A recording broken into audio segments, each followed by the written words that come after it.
हवाले से अर्ज कर रहा हूं कि इस पहलू से ईरान उनका टारगेट है, टारगेट नंबर 1 एक खास एतबार से। ग्रेटर इजराइल बनेगा, इराक, शाम, उर्दून, सऊदी अरब का कुछ शिमाली इलाका, तुर्की का जनूबी इलाका, मिस्र का सिराय सीना। अस्सलाम वालेकुम नाज़रीन गिरामी, आज हम जिस दौर से गुजर रहे हैं ये तारीख का सबसे हसास और संगीन तरीन वक्त है। डॉक्टर असरार अहमद मरहूम ने बरसों पहले दुनिया के हालात और बिलखसूस मशरक़ वस्ता के हवाले से जो बातें कही थी वो आज हमारे सामने हरफ ब हरफ सच साबित हो रही है। उन्होंने कुरान और हदीस का गहरा मुतालिया करने के बाद पहले ही बता दिया था कि आने वाले वक्त में यहूदी किस तरह अपनी चालें चलेंगे और इनका अगला निशाना कौन होगा। हाल ही में हमने देखा कि इसराइल ने ईरान पर बराह रास्त हमला कर दिया और खामनेई साहब समेत ईरान के अहम रहनुमा और आला क़यादत शहीद हो चुकी है। इन वाकयात ने साबित कर दिया है कि हालात बिल्कुल उस नहज तक पहुंच चुके हैं जिसकी निशानदेही बरसों पहले कर दी गई थी। इसराइल अब खुलकर सामने आ चुका है और इसकी जारियत किसी से ढकी छुपी नहीं रही। जो पेशगोइयां कल तक लोगों को महज जुबानी बातें लगती थीं, आज वो हकीकत का रूप धार चुकी हैं और दुनिया एक बहुत बड़ी जंग के दहाने पर खड़ी है। नाज़रीन, डॉक्टर असरार अहमद ने वाज़े अल्फाज में फरमाया था कि इसराइल की नजर सिर्फ फलस्तीन के छोटे टुकड़े पर नहीं है, बल्कि इसका असल और हतमी मंसूबा अजीम तर इसराइल का कयाम है। इस बड़े मंसूबे की राह में जो सबसे बड़ी रुकावट इन्हें नजर आती थी वो ईरान और इसकी अस्करी ताकत थी। इन्होंने पेशगोई की थी कि इसराइल सबसे पहले ईरान पर हमला आवर होगा और इसकी ताकत को तोड़ने की भरपूर कोशिश करेगा। आज हालात बिल्कुल इसी रुख पर जा रहे हैं जो उन्होंने बयान किए थे। इसराइल ने ईरान के अंदर घुसकर हमले किए और वहां की आला क़यादत को चुन चुन कर निशाना बनाया। ये कोई अचानक होने वाला वाकया या महज दो मुल्कों की लड़ाई नहीं है, बल्कि ये उस तवील मुद्दती मंसूबे का हिस्सा है जिसका जिक्र डॉक्टर असरार अहमद अपनी तकारीर में बार बार किया करते थे। इनका कहना था कि जब तक ईरान जैसी बड़ी ताकत को कमजोर या खत्म नहीं किया जाता तब तक यहूदी अपने आला मकासद में कामयाब नहीं हो सकते और अजीम तर इसराइल का वो नक्शा मुकम्मल नहीं हो सकता जो इनकी मजहबी किताबों में दर्ज है। प्यारे दोस्तों, ईरान पर इस हमले और ईरानी क़यादत के खात्मे के बाद जो मंजरनामा डॉक्टर असरार अहमद ने बयान किया था वो उम्मत मुस्लिमा के लिए और भी ज्यादा खौफनाक है। उन्होंने बताया था कि जब इसराइल ईरान को मुकम्मल तौर पर उलझा देगा, इसकी ताकत को कुचल देगा और इस पर अपना दबाव और गलबा बढ़ा लेगा तो इसके बाद वो अपना रुख अरब इलाकों की तरफ करेगा। यहूदियों का ये पुख्ता मजहबी अकीदा है कि दरियाए नील से लेकर दरियाए फुरात तक तमाम इलाका इनकी पैदाइशी मिल्कियत है और इन्हें हर सूरत इस पर कब्जा करना है। इस वसी इलाके में शाम, उर्दन, लुबनान, मिस्र का कुछ हिस्सा और जजीरा नुमा अरब के दीगर अहम इलाके शामिल हैं। ईरान को रास्ते से हटाने के बाद इसराइल के लिए इन अरब इलाकों को फतह करना बहुत आसान हो जाएगा। आज हम देख रहे हैं कि बहुत से अरब ममालिक पहले ही खामोश तमाशाई बने हुए हैं। इनकी अस्करी ताकत महदूद है और इनमें आपस में कोई इत्तेहाद नहीं है। इसराइल इसी खला और कमजोरी का फायदा उठाकर अपने अजीम तर इसराइल के नक्शे में रंग भरने की मुकम्मल तैयारी कर चुका है और ईरान के बाद अगला निशाना बिलाशुबा यही अरब ममालिक होंगे जहां बड़ी सतह पर फौज कशी की जाएगी। नाज़रीन, यहाँ पर एक और इंतहाई अहम बात का जिक्र करना जरूरी है जो सीधा हमारे नबी अकरम सल्लल्लाहु अलैहि वसल्लम की अहादीस मुबारका से जुड़ी हुई है। अहादीस में कुर्ब क़यामत की निशानियों और दजाल के ज़हूर के हवाले से वाज़े और तफसीली वाक़यात बयान हुए हैं। एक निहायत मशहूर और मुस्तनद हदीस है जिसमें बताया गया कि जब दजाल का ज़हूर होगा तो उसके साथ 70,000 यहूदी निकलेंगे जो उसके पैरोकार होंगे। हैरत अंगेज बात यह है कि यहूदी किसी आम जगह नहीं बल्कि ईरान के इलाके इस्फहान से निकलेंगे और इन्होंने खसूसी किस्म की सब्ज चादरें ओढ़ रखी होंगी। डॉक्टर असरार ने इस हदीस को मौजूदा हालात के साथ जोड़कर जो बसीरत फ्राहम की थी वो आज ठीक ठीक पूरी होती नजर आ रही है। इस्फहान ईरान का एक इंतहाई अहम शहर है, लेकिन एक आम जहन में यह सवाल उभरता है कि वहां इतनी बड़ी तादाद में यहूदी कैसे आएंगे। अब जिस तरह से हालात तब्दील हो रहे हैं और इसराइल ईरान पर गालिब आ रहा है, इस हदीस की सच्चाई का अमली नमूना हमारे सामने आने वाला है। मुआज़िज़ दोस्तों, इस हदीस को आज के तेजी से बदलते हुए हालात के तनाजुर में वाज़े तौर पर देखिए।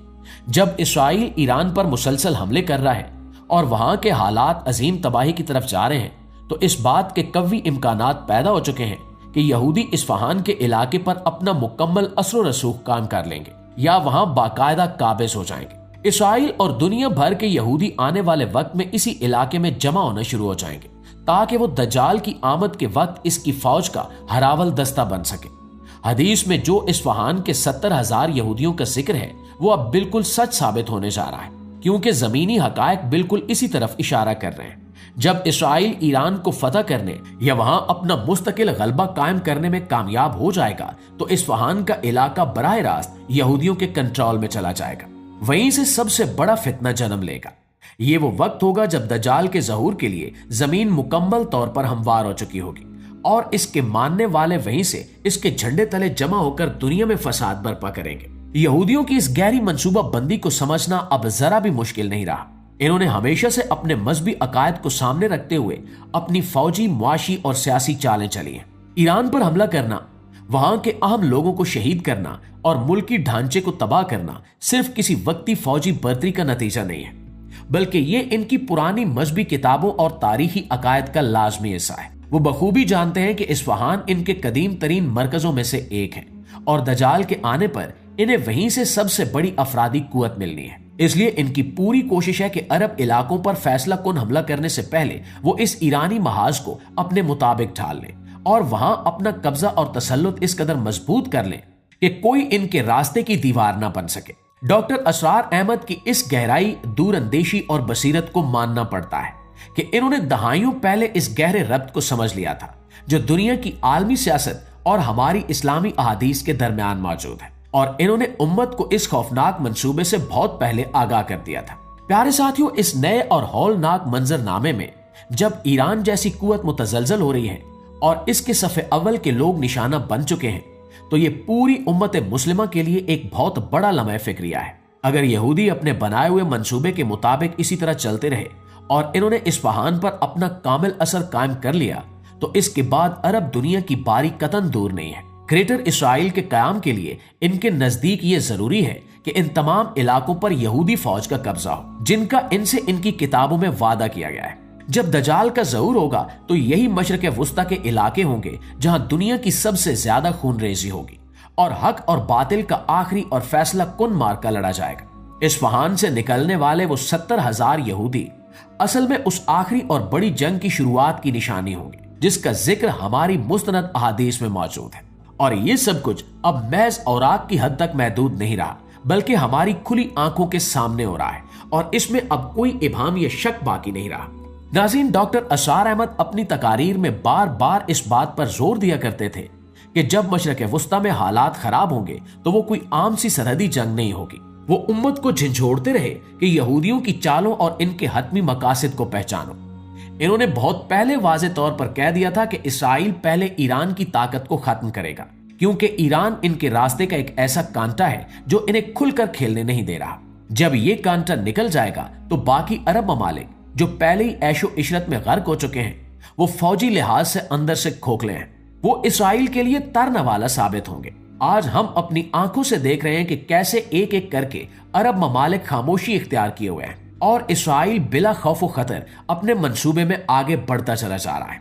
ये पुरस्रार खामोशी दरअसल इसी बड़े तूफान का पेश खैमा है जिसके बारे में डॉक्टर साहब ने बारहा खबरदार किया था। प्यारे दोस्तों, ये कोई मामूली बात नहीं है कि आज इसराइल के खुले हमलों के बाद ईरान की मज़ाहमत टूट रही है और इनके अहम तरीन रहनुमा शहीद किए जा चुके हैं। ये इस बात की खुली और वाज़ेह दलील है कि जंग अब एक नए और इंतहाई खतरनाक मरहले में दाखिल हो चुकी है। इसराइल अब पर्दे के पीछे छुपकर साजिशें नहीं कर रहा, बल्कि वो बराह रास्त मैदान में आकर अपनी ताकत का मुजाहरा कर रहा है। इसकी बुनियादी वजह यह है कि वो महसूस कर चुके हैं कि अब वक्त मुकम्मल तौर पर इनके हक में है। आलमी ताकतें इनकी पुष्टपनाही कर रही हैं और इनके मद्दे मुकाबिल कोई मजबूत आलमी आवाज मौजूद नहीं है। इस खुली जारियत का अगला कदम यकीनन वही होगा जिसकी पेशगोई की गई थी, यानी अरब इलाकों की तरफ बिला तफरीक पेशकदमी। दरियाए नील से फुरात तक का जो नक्शा इनकी किताबों में दर्ज है वो इसे हकीकत का रूप देने के लिए किसी भी हद तक जा सकते हैं और ये जा रहे हैं। इनके रास्ते में आने वाले हर मुल्क, हर शहर और हर रुकावट को वो जदीद हथियारों की मदद से मलिया मेट करने का इरादा रखते हैं। जी तो मुआज़िज़ दोस्तों, ये थी हमारी आज की वीडियो और इस हवाले से आप दोस्तों की राय क्या कहती है कमेंट में जरूर बताइएगा। इंशाल्लाह आपसे मुलाकात होती है अगली वीडियो में। तब तक अपना ढेर सारा ख्याल रखिए। अल्लाह निगहबान।